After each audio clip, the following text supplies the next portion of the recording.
इतना ही सोचते हैं कि मेरा घर, मेरा परिवार, मैं, बस मेरे सदस्य, और दुनिया के बारे में कुछ भी विचार नहीं आता है। पर तीर्थंकर पुरुष जो बनते हैं वो इतने विशाल हृदय वाले होते हैं, जैसा मेरा जीव है वैसे दुनिया के सभी प्राणी मेरे चैतन्य आत्मा के जैसे हैं। ऐसे जीवत्व मात्र के प्रति पवित्र सोच रखने वाले जीव ही ऐसे पुण्यमय वातावरण को प्राप्त कर पाते हैं। आज भगवान शांतिनाथ का गर्व कल्याणक हम सबके जीवन के लिए बहुत बड़ा उपहार लेकर के आया है। भगवान के कल्याणक तो हो चुके हैं।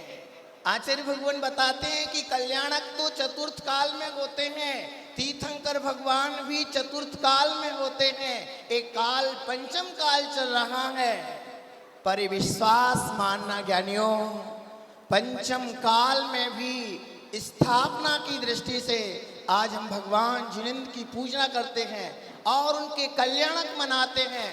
जो फल चतुर्थ काल में भगवान के दर्शन से प्राप्त होता है, वो ही फल आज पंच कल्याणक देखने से वही फल प्राप्त हो जाया करता है पंचम काल में। सौभाग्य से क्षण में प्राप्त होते हैं। आप देख रहे हैं आचार्य भगवान सुनील सागर जी गुरुदेव, जिनने अपने जीवन को इतना पावन और विशुद्ध बनाया, अपने जीवन को चारित्र से ढाला, चारित्र में ढाला और इतना आदर्शपूर्ण जीवन जिया। आचार्य भगवान सुनील सागर जी गुरुदेव, जिनको कहते हैं 10,000 श्लोक याद कंठस्थ हैं, प्राकृत भाषा के मनीषी।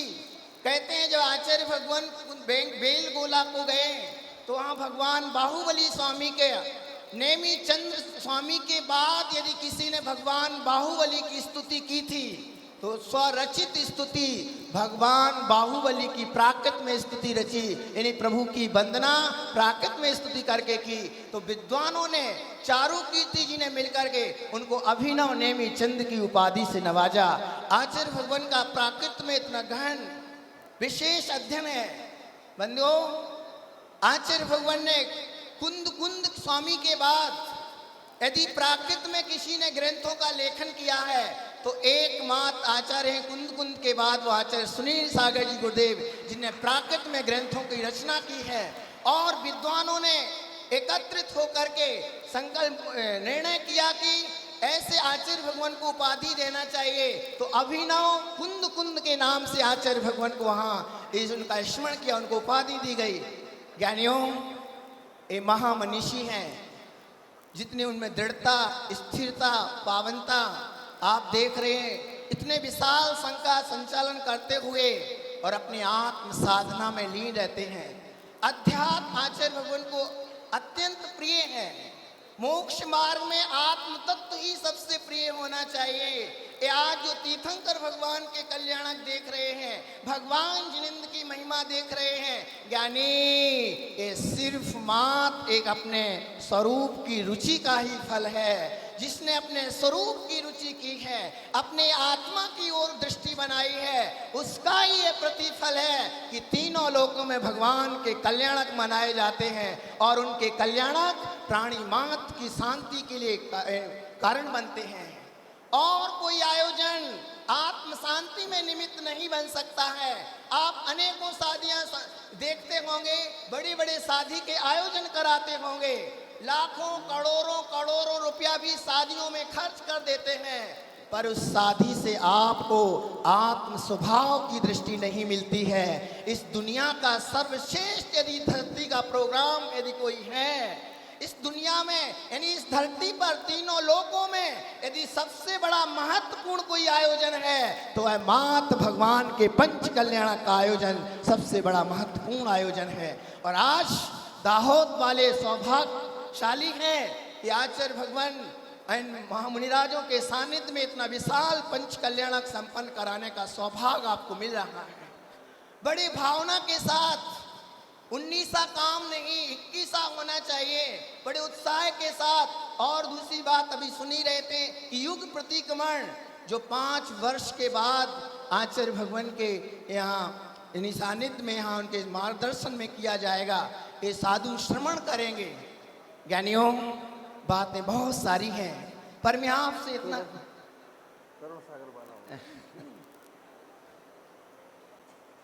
अहो आत्मन, अपने प्रत्येक पुरुष को अपने मन रूपी मंत्री से ये पूछ लेना चाहिए।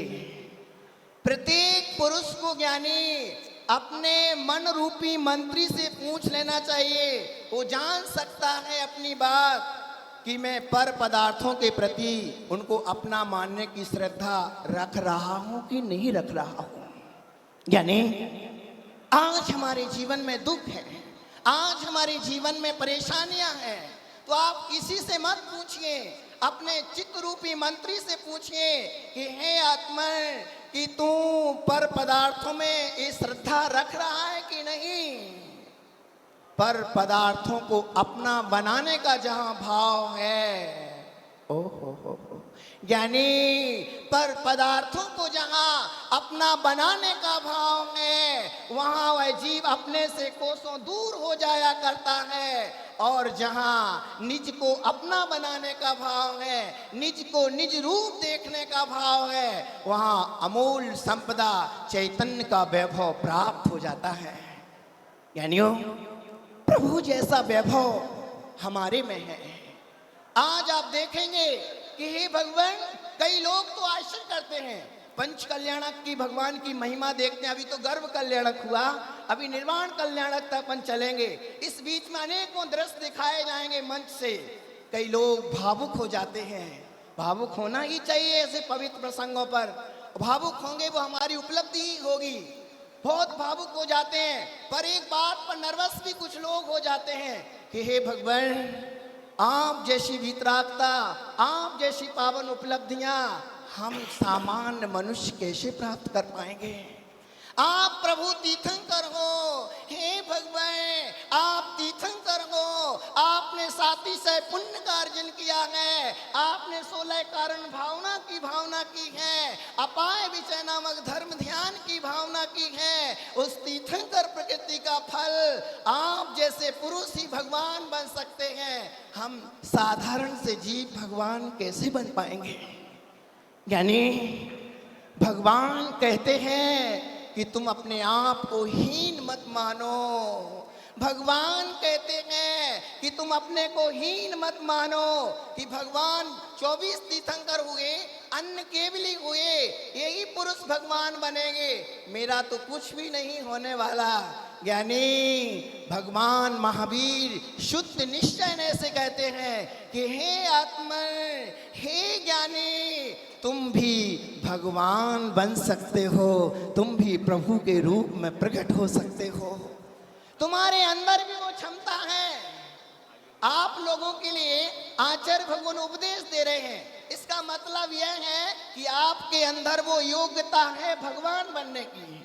आपने कभी ध्यान से सुना हो, जब आचार्य भगवान उपदेश में देते हैं, जो भी आचार्य भगवान कहते हैं कि हे भव्यात्माओ, अपना निज हित करो। इसका मतलब यह है कि तुम्हारे अंदर वो सामर्थ्य तुम्हारे अंदर परिपूर्ण है कि तुम भी भगवान बन सकते हो।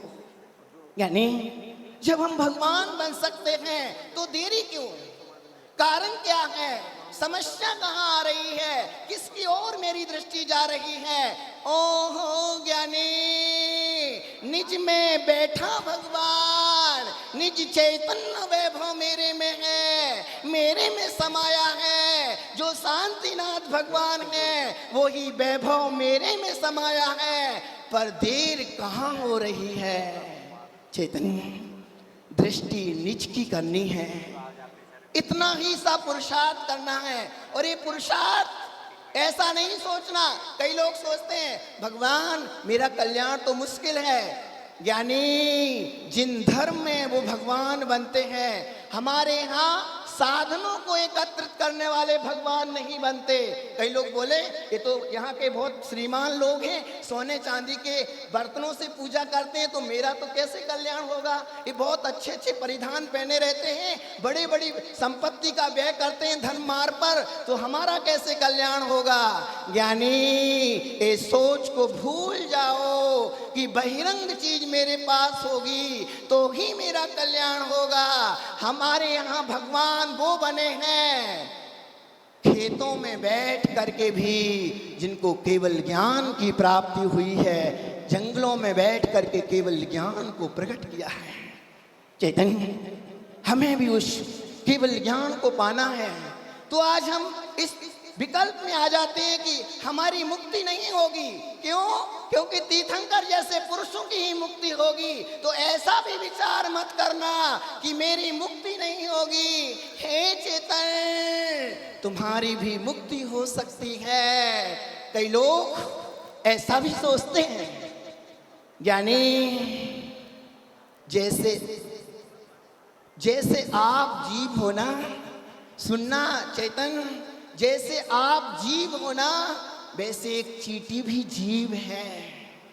आप जीव हो ना वैसे ही आपके घर में पानी भरा हुआ है ना, अनछना पानी, उसमें भी असंख्य जीव हैं, वो भी हमारी जैसी चेतन शक्ति को लिए हुए हैं। हमार जैसे मैं जीव हूँ वैसे ही वनस्पतियां हैं, एक इंद्री, दो इंद्री, तीन इंद्री, नाना प्रकार के जीव हैं। ओहो ज्ञानी, जैसा भगवान आत्मा एक सामान्य से जीवों का है, एक सामान्य से जीव पर्यायों वाला जीव है जिसको हम तुच्छ मान लेते हैं।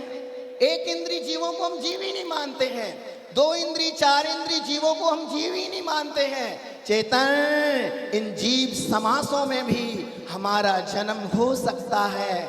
आज तुम यहाँ बैठे हुए हो, आप सोचो मैं तो मनुष्य बन गया हूँ, मेरा क्या बिगाड़ने वाला कोई। यानी ध्यान रखना, यदि परिणामों में गलती आ गई, भावों में गिरावट आ गई, विकार आ गए, हिंसात्मक अर्थरोध वाले परिणाम आ गए, तो दुर्गति दूर नहीं, 3 समय के बाद हमारी पर्याय भी मनुष्य की है, अभी त्रिंच की हो सकती है, वनस्पति की पर्यायों में जाना हो सकता है। चेतन, कभी उस वृक्ष से पूछ लेना, कभी उस वनस्पति पौधे से पूछना कि हे मानव, हे वृक्ष, तू गर्मी, ठंडी, बारिश, इतने परीक्षाओं को सहन कर रहा है, तूने ऐसा क्या कर्म किया है जिस वजह से तुझे वन में ऐसे खड़े रहना पड़ता है। इतना ही नहीं, लोग आते हैं, कुल्हाड़ी उठाते हैं, तेरी टहनियों को तहस नहस कर देते हैं, टुकड़ों में परिवर्तित कर देते हैं। हे वृक्ष, ऐसा कौन सा कर्म किया है? कौन बोल रहा है? मानव एक वृक्ष से पूछ रहा है कि हे वृक्ष, तुमने ऐसा क्या कर्म किया था जो आपको वनस्पति की पर्याय में जन्म हुआ है। चेतन, वनस्पति रो रो के कह रहा है, हे मानव, हे मानव। मानव कहता है, कहो आपकी क्या व्यथा है। मानव से वनस्पति कहता है, वृक्ष कह रहा है, हे मानव, जैसे तुम संगी हो ना, जैसे तुम सोचने विचारने की योग्यता रखे हुए मनुष्य हो ना, वैसे मैं भी पहले की पर्याय में मनुष्य ही था। मनुष्य ने कहा, आप मनुष्य थे? हाँ, पहले मैं मनुष्य था, तो फिर यहाँ कैसे? वृक्ष ने कहा, क्या करूं, जब मेरे पास मन था, सोचने विचारने की योग्यता थी, हित का विचार कर सकता था, जब मैं सोचने की सामर्थ्य को लिए हुए था, संगी था, तब मेरे पास कोई गुरु नहीं थे। मेरा मन अब ध्यान में लग गया।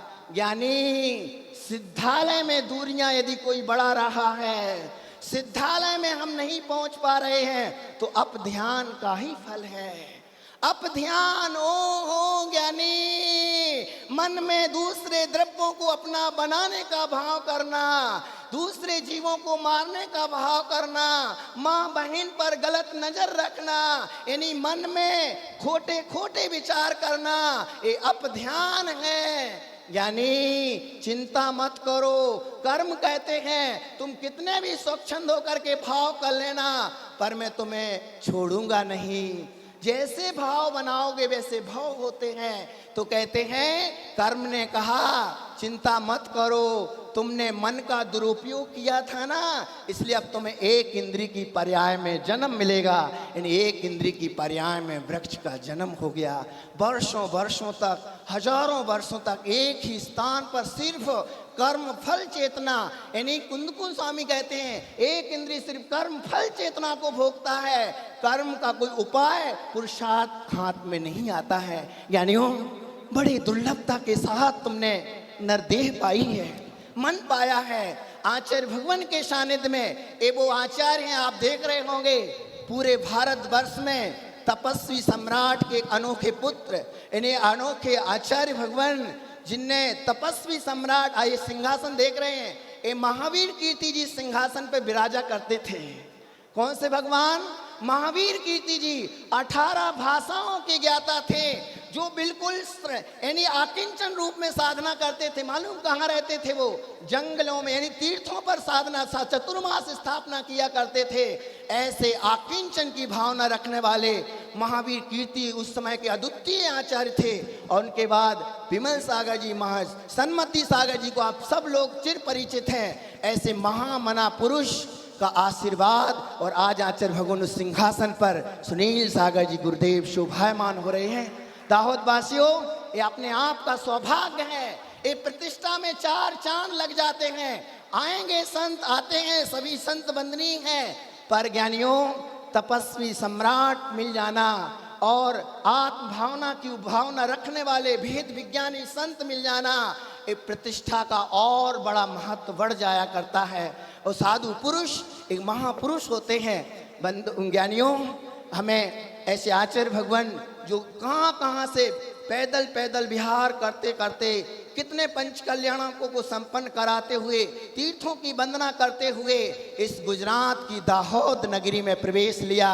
और आप सबके मध्य में आप भगवान जिनेंद्र की देशना को सुनाने के लिए आपके यहाँ आए हैं। और आपका सौभाग्य है कि आप बाहर जाओ ना तो रागियों के शब्द सुनने मिलेंगे, पर आचार्य भगवान के मुख से, पहली बात तो आचार्य श्री बहुत कम बोलते हैं। मैं ये साथ में रहता हूँ, प्रशंसा कर रहा हूँ इसलिए नहीं, आप कभी भी देखना कम से कम शब्दों में 12 से 3 बजे तक तो बिल्कुल मौन ही रहते दिन में। बाकी कम से कम 10 बार सामने वाला बोलेगा, फिर 1 बार आचार्य भगवान का जवाब होता है। यही उनकी मंगलमयी साधना का फल है कि छोटी सी उम्र में जितनी आचार्य भगवान की उम्र है उससे ज़्यादा प्राकृत में ग्रंथों की रचना कर दी। इस समाज के लिए सबसे बड़ा दिग्दर्शन दिया है।